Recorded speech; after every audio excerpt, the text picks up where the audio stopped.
பேரு கார்த்திக் ராஜா. நான் ராமநாதபுரத்துலேருந்து வரேன்.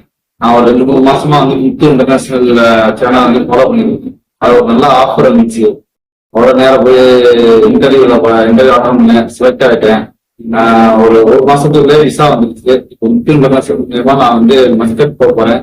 முத்து இன்டர்நேஷனலுக்கு ரொம்ப நன்றி.